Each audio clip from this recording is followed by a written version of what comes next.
보물섬. 로버트 루이스 스티븐슨.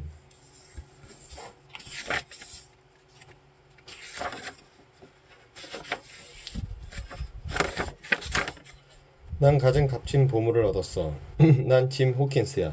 우연히 보물 지도를 손에 넣게 된 운 좋은 소년이지.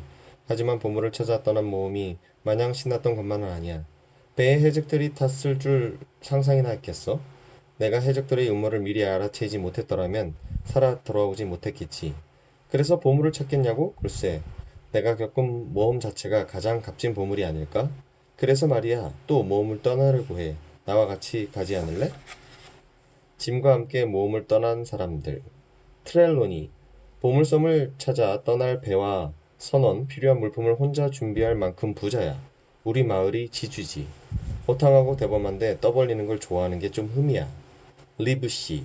내가 가장 믿고 의지하는 사람이야. 언제나 침착하고 현명하게 일을 해결해내지. 뱅건. 보물섬에서 혼자 3년이나 살았대. 처음에 괴물인 줄 알고 깜짝 놀랐어. 하지만 뱅건을 만난 건 행운이었지. 중요한 단서를 줬거든. 존 실버. 두 얼굴을 가진 외다리 해적이야. 친절하고 상냥한 모습 뒤엔 더없이 잔인하고 사악한 악당의 모습이 감춰져 있지. 핸즈. 배에 핸즈와 둘만 남게 되었을 때 얼마나 두려웠는지 몰라. 결국 이자와 목숨을 건 대결을 벌여야 했지. 빌리 본즈. 함께 모험을 떠나진 않았지만 빌리 본즈 덕분에 내가 모험을 하게 되었다고도 할 수 있지. 보물 지도를 처음 가지고 있었으니까. 하지만 좋아하지는 않아. 이자 역시 못된 해적이거든. 여인숙을 찾아온 남자.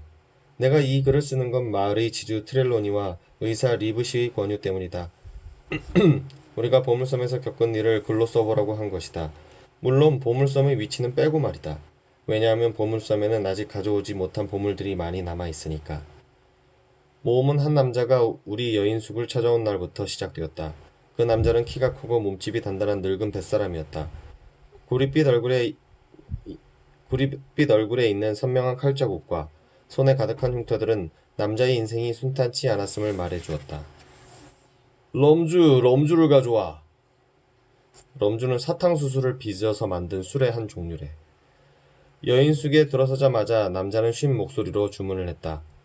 술맛이 괜찮군. 여인숙 위치도 좋고 손님이 아주 많겠소. 웬걸요? 손님이 없어서 문을 닫아야 할 지경이랍니다. 아빠가 대답하며 손사래를 쳤다. 내가 머물기에는 그만이군. 이봐, 내 괴짝을 좀 옮겨줘. 남자는 손님이 별로 없는 게 오히려 마음에 드는 듯 만족스러운 표정을 지었다. 나는 남자의 괴짝을 방으로 옮겼다. 남자는 내게 그만 맨잎을 던져주며 자신을 선장이라 부르라고 말했다. 내 식사는 럼주와 베이컨, 달걀이면 돼. 선장이라는 남자의 말투는 거칠었다. 선장은 다른 사람들에게 지시하고 명령하는 데 익숙한 것 같았다. 선장은 낮에는 망원경을 들고 여인숙 뒤쪽의 절벽을 어슬렁거렸고 밤이면 휴게실 난로가에 앉아 럼주를 마셔댔다. 정신을 잃을 정도로 취할 때도 많았다. 그럴 때마다 선장이 부르는 끔찍한 뱃노래가 여인숙 안에 울려 퍼졌다. 죽은 자의 관뚜껑 위에 15사람. 여기가 어디야, 럼주 한 병. 나머지는 술과 악마가 해치웠다네. 여기가 어디야, 럼주 한 병. 다른 손님들은 모두 선장을 무서워했다. 선장이 불러대는 뱃노래는 사람들에게 더할 수 없는 공포감을 불러일으켰다. 어느 날 선장이 나를 부르더니 말했다. 다리가 하나밖에 없는 사람이 나타나면 꼭 알려줘야 한다. 선장은 그에 대한 대가로 내게 매달 첫째 날 은어 한 입을 주겠다고 말했다. 선장은 누군가를 몹시 두려워하는 것 같았다. 어쩌다 낯선 사람이 여인숙에 찾아오면 휴게실 커튼 뒤에 얼른 몸을 숨긴 채 낯선 사람을 유심히 살펴보곤 했다. 선장이 여인숙에 머무른 지 여러 달이 지났다. 아빠는 선장 때문에 점점 쇠약해졌다. 숙박 요금은 내놓지도 않고 행파를 부려댔기 때문이다. 어느 날 의사 리브 씨가 아빠를 보살피기 위해 여인숙에 들렀다. 선장은 그날도 술에 취해 휴게실에 앉아 노래를 부르고 있었다. 선장이 리브 씨에게 소리를 질렀다. 이봐, 거기 조용히 해. 나한테 하는 말이오? 리브 씨가 선장을 쳐다보았다. 그래, 너 조용히 하란 말이야. 선장이 고래고래 소리쳤지만 리브 씨는 얼굴빛 하나 변하지 않고 차분히 말했다. 그렇게 럼주를 마셔대다가는 곧 세상을 떠나게 될걸요. 리브씨의 말에 화가 난 선장은 칼을 뽑아 들었다. 당장이라도 리브씨를 찌를 태세였다. 하지만 리브씨는 눈 하나 꿈쩍하지 않았다. 내 명예를 걸고 장담하건대 당신 그 칼날을 거두지 않으면 다음 순회 재판 때 교수대에 매달리게 될 거요. 순회 재판은 판사가 관할 지역을 돌아다니면서 간단한 절차로 행하던 재판이었다. 교수대, 목매다는 곳이지. 선장은 칼을 든 채 리브씨를 무섭게 노려보았다. 리브씨의 기세도 만만치 않았다. 둘은 서로를 노려보았다. 하지만 얼마 못 가 선장이 굴복하고 말았다. 그 일이 있은 후 선장은 전부 다 조용해졌다. 며칠 뒤 병든 아빠를 대신해서 내가 여인숙 일을 보고 있을 때였다. 선장에게 줄 아침상을 차리고 있는데 낯선 사내 하나가 여인숙으로 들어왔다. 낯선 사내의 얼굴은 유난히 청박했고 왼쪽 손가락 2개가 없었다. 낯선 사내는 넘주를 시키더니 내가 차려놓은 선장의 아침상을 가리키며 물었다. 이게 내 친구 비리 먹을 음식인가? 우리 여인숙에는 비리라는 사람은 없는데요. 이건 선장님 거예요. 선장? 한쪽 뺨에 칼자국이 있는 내 친구 말이지. 그래, 빌은 지금 어디 있지? 선장님은 산책 나가셨어요. 어느 쪽으로 갔지? 빌이 나를 보면 무척 기뻐할 텐데 말이야. 마침 산책을 마친 선장이 문을 열고 안으로 들어왔다. 낯선 사내를 본 선장은 기뻐하기는커녕 얼굴이 백지짝처럼 하얗게 변했다. 검둥개, 결국 날 찾아냈군. 선장과 낯선 사내는 구석에 앉아 조용히 이야기를 나누었다. 나는 이들이 무슨 얘기를 하는지 궁금해 귀를 쫑긋 세웠다. 하지만 한마디도 알아들을 수 없었다.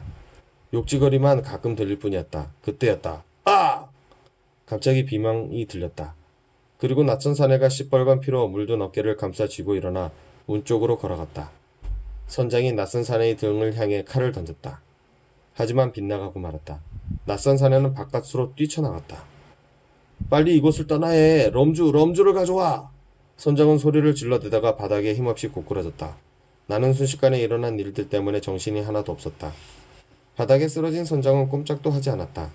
나는 무엇을 어떻게 해야 할지 몰랐다. 마침 아빠를 보살피기 위해 리브씨가 오지 않았더라면 선장은 목숨을 잃었을지도 모른다. 계속 술을 마셔대면 정말 위험하오. 한참 뒤에 깨어난 선장에게 리브씨가 말했다. 그날 이후 선장은 힘없이 침대에 누워 계속 술을 가져달라고 부탁했다. 술을 가져오지 않으면 발작을 일으킬 거라고 협박을 하기도 했다. 하루는 선장이 낡은 괴짝을 가리키며 내게 말했다. 짐, 이건 해적 플린트가 준 거란다. 그때 나를 찾아온 녀석이 노리는 것도 이 괴짝이지. 이 괴짝 속에는 금어가 들어있거든. 금어만 있냐고? 아니야, 더 중요한 게 있지. 나는 플린트의 1등 항해사였어.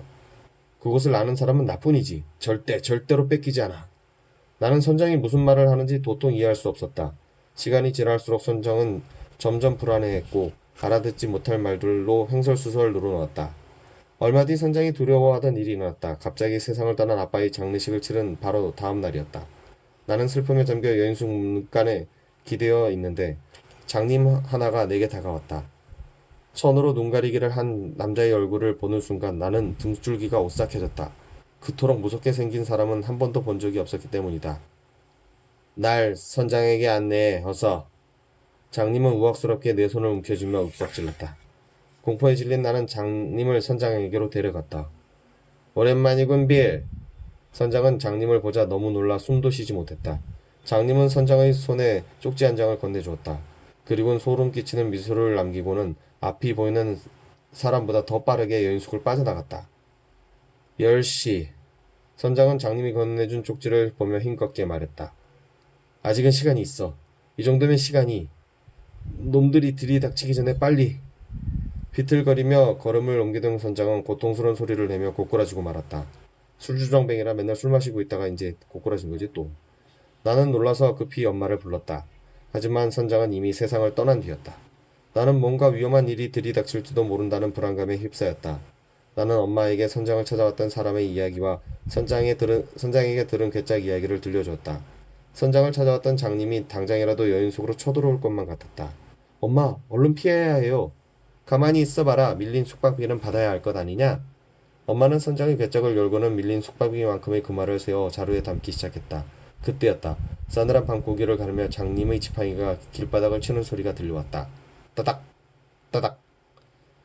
그냥 다 담아요. 엄마, 셀 시간 없다고요.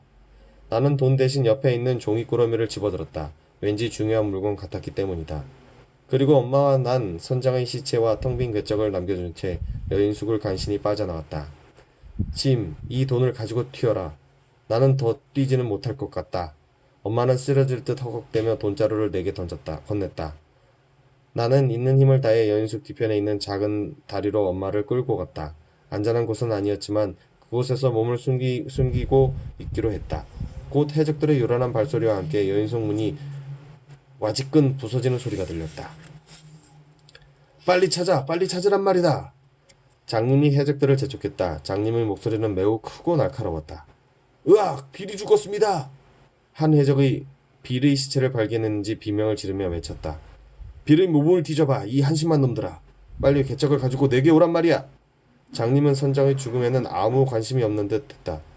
해적들은 장님의 명령에 따라 요란스레 움직였다. 해적들의 발소리가 어찌나 큰지 여인숙이 무너질 것만 같았다. 이런, 비어 있습니다. 누군가 벌써 궤적을 뒤졌다고요. 뭐야? 그건 어디 있어? 플린트 씨가 쏘놓은 건 말이야. 장님은 다급하고 화가 치미는지 더욱 날카로워진 목소리로 외쳐댔다. 없습니다. 아무것도 없습니다. 빌의 몸도 확실히 살펴봤나? 방 구석구석 다 뒤졌느냔 말이야. 이 멍청한 것들아. 누군가 가져간 것 같습니다. 그럴 리가. 분명 그 꼬마놈 짓일 게다. 그놈 눈을 파버렸어야 하는 건데. 나는 이 얘기를 듣는 순간 등줄기가 오싹해졌다. 아까까지 여기 있었으니 멀리 못 갔을 거야. 틀림없이 어딘가 숨어 있을 테니 당장 그놈을 찾아. 해적들은 물건들을 마구 내던지며 여인석 구석구석을 뒤졌다. 나는 금방이라도 들킬 것만 같아 가슴이 조마조마했다. 그때 멀리서 날카로운 휘파람 소리가 들렸다. 근처에서 망을 보던 해적들이 이번에는 위험 신호였다. 빨리 피해야 합니다. 해적들은 서둘러 여인석을 빠져나가려 했다. 이 멍청한 놈들아, 어서 그 꼬마 놈부터 찾아. 엄청난 돈이 걸려있단 말이야. 장님이 지팡이를 휘두르며 욕설을 퍼부어댔지만 해적들은 아랑곳하지 않고 순식간에 흩어져 버렸다. 이봐, 설마 나만 버려두고 가는 건 아니겠지? 어디 있는 거야? 장님은 뒤늦게 밖으로 뛰쳐나갔지만 이미 때는 늦었다. 사람들이 말을 타고 우르르 여인속으로 달려오고 있었다. 세무서 관리들이었다. 해적선이 들어왔다는 신고를 받고 출동한 것이었다. 당황한 장님은 허둥대며 길 한복판으로 뛰어들어가 빠른 속도로 달려오던 말들의 발표와 비참한 죽음을 맞고 말았다. 눈앞에서 벌어지는 계속되는 죽음에 나는 큰 충격을 받았다. 하지만 한 가지는 분명하게 깨달았다. 내가 가진 종이꾸러미가 엄청 중요한 물건이면 틀림없다는 것이었다. 여인숙으로 돌아오니 안이 엉망이었다. 해적들은 계산대에 있던 몇 푼 안 되는 돈까지 몽땅 가져갔고 물건들을 모두 내팽개쳐 놓았다. 나는 엄마를 여인숙에 남겨두고 리브씨를 찾아갔다. 이 문제를 의논할 사람은 리브씨뿐이라는 생각이 들었다. 마침 의사인 리브씨는 트렐로니의 저택에서 식사를 하고 있었다. 나는 트렐로니의 저택으로 가서 리브씨와 트렐로니에게 여인숙에서 벌어진 이야기를 들려주었다. 트렐로니는 마을의 지주였다. 부자였다. 둘은 매우 놀라워했다. 짐, 그러니까 해적들이 찾는 물건은 지금 내가 갖고 있다는 거지? 플린트 해적의 물건이었다고? 네, 선생님. 난 가슴속에 품고 있던 종이꾸러미를 꺼냈다. 트렐로니는 식탁에 내 자리를 마련해주고 맛있는 파이를 가져오게 했다. 내가 파이를 먹는 동안 둘은 대화를 나누었다. 트렐로니 씨, 혹시 플린트라는 해적에 대해서 들어보셨습니까? 듣다마다요. 그자는 가장 악명 높은 해적입니다. 닥치는 대로 사람을 죽이고 돈을 뺏는다고 하더군요. 그자가 숨겨놓은 보물이 있다는 소문을 들었는데 사실일까요? 트렐로니는 몹시 흥분했다. 만약 이 종이꾸러미가 보물을 찾는 길을 가르쳐준다면 나는 당장 배를 준비해서 떠날 겁니다. 당신과 이 어린 영웅을 데리고 말이죠. 리브씨는 나를 보며 차분하게 말했다. 짐, 종이꾸러미는 이제 내 거니까 내가 한번 풀어보겠니? 나는 상기된 얼굴로 종이꾸러미를 풀었다. 그 속에는 장부와 서류가 들어있었다. 장부의 겉면에는 빌리 본지라는 이름이 쓰여 있었다. 죽은 선장의 이름인 듯했다. 장부를 펼치니 알 수 없는 숫자들이 적혀 있었다. 선장이 해적질로 모은 재산을 목록 같았다. 얼마나 많은 배를 약탈하고 사람을 죽였을지 정말 끔찍합니다. 리브씨가 얼굴을 찌푸렸다. 장부를 덮고 서류를 펼치자 어떤 섬의 지도가 나왔다. 지도에는 섬 전체의 모습이 아주 자세하게 그려져 있었다. 섬 한가운데는 망원경산이 있고 항구도 2개나 있었다. 특히 눈에 띄는 것은 3개의 표시였다. 그 표시 옆에는 보물이 숨겨진 곳이라고 또박또박 적혀 있었다. 뒷면으로 넘기자 같은 글씨체로 이렇게 덧붙여 있었다. 북북동에서 북쪽으로 1포인트, 망원경산 등성이, 키 큰 나무, 해골선 동남쪽에서 약간 동쪽으로 10걸음. 은교는 북쪽에, 동쪽 산피텔에서 마주 보이는 검은 바위 위에 남쪽으로 18m, 우기는 북쪽 끝 모래 언덕에 있음. JF가 아까 선장 이름이 빌리 본즈라고 그랬는데? 빌리 본즈인데 왜 JF지? 나는 무슨 뜻인지 알 수 없었지만 트렐로니와 리브씨는 대단한 걸 발견했다며 뛸 듯이 기뻐했다. 내일 당장 브리스틀 항구로 가야겠소. 2주, 아니 열흘이면 영국 최고의 배와 선원들을 구할 수 있을 거요. 당신은 배의 이사가 되어주시오. 리브씨, 나는 사령관을 맡겠소. 사령관 트렐로니. 짐도 데려갑시다. 꼬마 짐. 우리에게 행운을 줄 테니 말이오. 조금만 기다리면 평생 쓰고도 남을 돈을 만지게 될걸요. 트렐로니 눈에는 벌써 보물이 보이는 것 같았다. 물론 저도 함께 가겠습니다. 하지만 한 가지 문제가 있습니다. 문제라니 그게 뭐죠? 트렐로니 씨 바로 당신입니다. 한시도 입을 다물고 있지 못하지 않습니까? 해적들도 이 제도를 노리고 있는데 해적들 귀에 이 이야기가 들어간다면 우린 큰 위험에 빠지게 됩니다. 트렐로니는 웃으며 고개를 끄덕였다. 걱정 마시오. 절대 입을 열지 않겠다고 맹세하리다.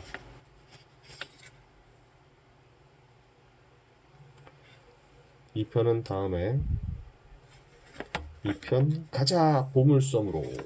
이거 재밌다. 다시 읽으니까. 아빠 되게 어렸을 때 읽었었는데. 아, 나 어렸을 때 읽은 게 아니지. 초등학교 때 니들만 할 때 읽었던 것 같은데.